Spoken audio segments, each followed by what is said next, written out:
Hola y muy buen día a ti que me estás escuchando. Mi nombre es Luisa María Castañeda Torres.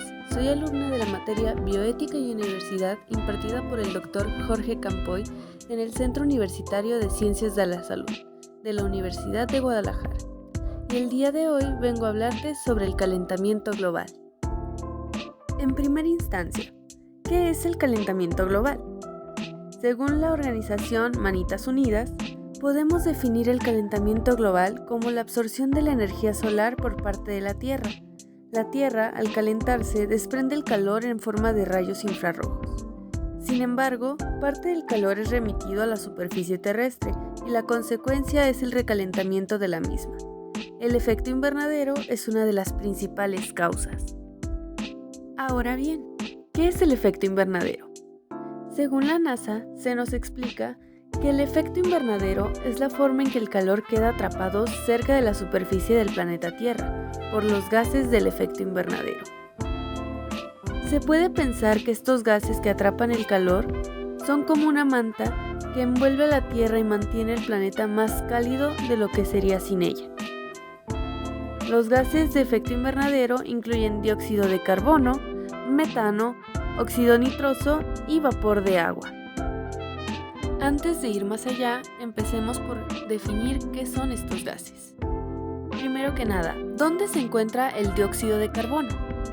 El dióxido de carbono se libera a través de procesos naturales, tales como las erupciones volcánicas, y a través de las actividades humanas, como la quema de combustibles fósiles y la deforestación.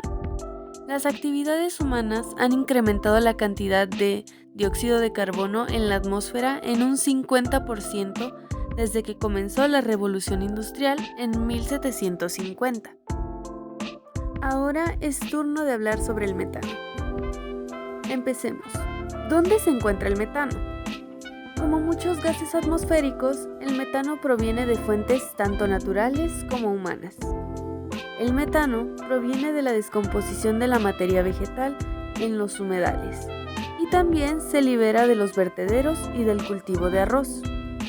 Las fugas de la producción y el transporte de combustibles fósiles son otra fuente importante de metano. El gas natural contiene entre un 70% y un 90% de metano. La cantidad de este gas se ha más que duplicado desde la época preindustrial. Ahora bien, ya hablamos tanto del metano como del dióxido de carbono. Es turno de los óxidos nitrosos. Para empezar, ¿qué son los óxidos nitrosos? Estos son un potente gas de efecto invernadero producido por las prácticas agrícolas. El óxido nitroso se libera durante la producción y el uso de los fertilizantes tanto comerciales como orgánicos. El óxido nitroso también proviene de la quema de combustibles fósiles y de la quema de vegetación. Ha aumentado un 18% en los últimos 100 años. Finalmente, ¿qué es el vapor de agua? El vapor de agua es el gas de efecto invernadero más abundante, pero debido a que el calentamiento del océano aumenta su cantidad en nuestra atmósfera, no es una causa directa del cambio climático. El vapor de agua aumenta a medida que el clima de la Tierra se calienta. Las nubes y la precipitación en forma tanto de lluvia como de nieve también responden a los cambios de temperatura y también pueden ser importantes mecanismos de retroalimentación. Todos estos conceptos y definiciones fueron extraídos del portal sobre el cambio climático de la NASA. Los científicos han determinado que el efecto de calentamiento del dióxido de carbono ayuda a estabilizar la atmósfera terrestre. Al quitar el dióxido de carbono, el efecto invernadero terrestre colapsaría. Sin CO2, la superficie de la Tierra sería aproximadamente 33 grados centígrados más fría. Si bien los gases del efecto invernadero ocurren naturalmente y son parte de la composición de nuestra atmósfera, la actividad humana ha sido la responsable de emitir una mayor cantidad de gases a la atmósfera, provocando un aumento mayor de la temperatura y como consecuencia generando un calentamiento global. Anteriormente ya se hizo mención de la revolución industrial. Es momento de explicarla. Bien, ¿qué fue la revolución industrial y por qué es tan importante al hablar del calentamiento global? Veamos. La revolución industrial fue un proceso histórico de transformaciones económicas y sociales que tuvo lugar aproximadamente entre 1750 y 1840 y que desencadenó cambios sin precedentes en las sociedades occidentales y posteriormente en todo el mundo. Se caracterizó por el uso de nuevas tecnologías aplicadas a la producción en gran escala y la concentración de fábricas en ciudades. La invención más importante fue la máquina de vapor, cuyo uso incrementó a niveles sin precedentes la producción y el transporte. Según muchos estudios, la etapa de la revolución industrial trajo consigo el aumento de los gases responsables del efecto invernadero, suponiendo con ello un aumento del calentamiento global de la Tierra. La información fue sacada de la Enciclopedia de Humanidades y la Asociación Palmitos Park. Ahora que ya tenemos un contexto un tanto más amplio sobre el calentamiento global, me gustaría dar mi opinión sobre por qué es importante darle reversa a este fenómeno. El calentamiento global genera desastres naturales, tales como inundaciones, olas de calor y sequías, afectando así a muchas familias. Por otro lado, el calentamiento global también impacta directamente en nuestra salud. Un claro ejemplo son las muertes por golpe de calor. Y por si fuera poco, gracias al cambio climático y al calentamiento global, hemos visto la extinción de especies debido a que éstas se quedan sin un lugar donde habitar, entre muchas cosas más. A este paso, en menos de un siglo no habrá un planeta al cual llamar hogar. ¿A qué quiero llegar con esto? Bueno, en mi opinión, si seguimos con este paso, lo único que lograremos será extinguir a la raza humana.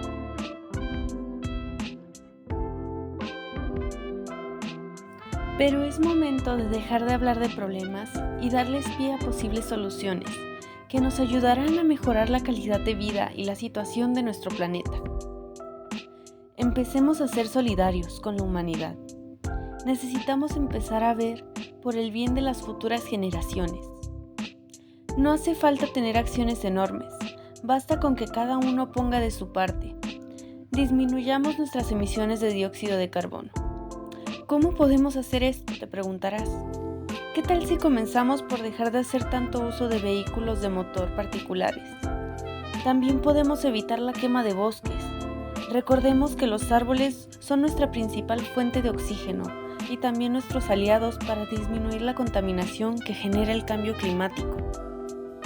Hay que recordar que según la Constitución de la Organización Mundial de la Salud, también conocida como la OMS, el goce del grado máximo de salud que se pueda lograr es uno de los derechos fundamentales de todo ser humano.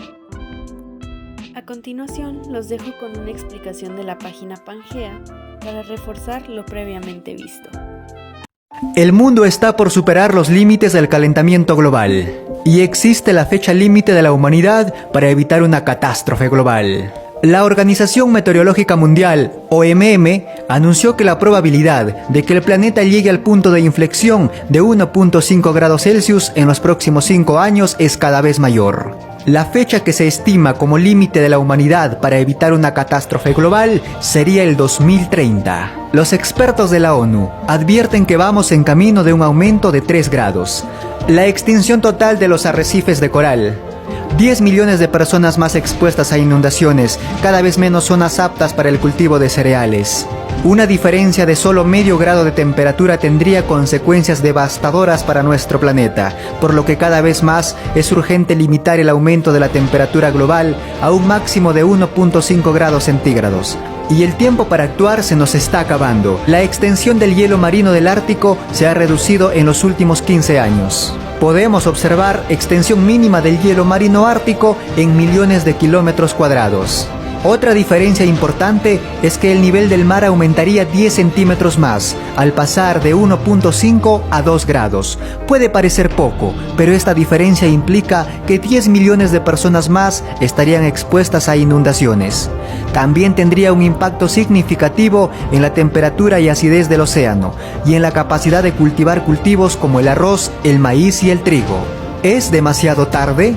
El panel afirma que todavía podemos conseguir que la temperatura del planeta no aumente a 3 grados más, pero esto requiere cambios urgentes y de gran escala por parte de gobiernos e individuos. El informe afirma que si se quiere cumplir la meta de 1.5, habría que disminuir las emisiones de dióxido de carbono, CO2, en un 45% para el año 2030. Para el 2050 deberían haber desaparecido. Uno puede creer que no puede controlar el uso que se le da a la tierra, pero uno sí puede decidir qué come y eso determina el uso de la tierra. Podemos elegir cómo nos movilizamos dentro de las ciudades, garantizar que elegimos a gobernantes que le apuestan al transporte público.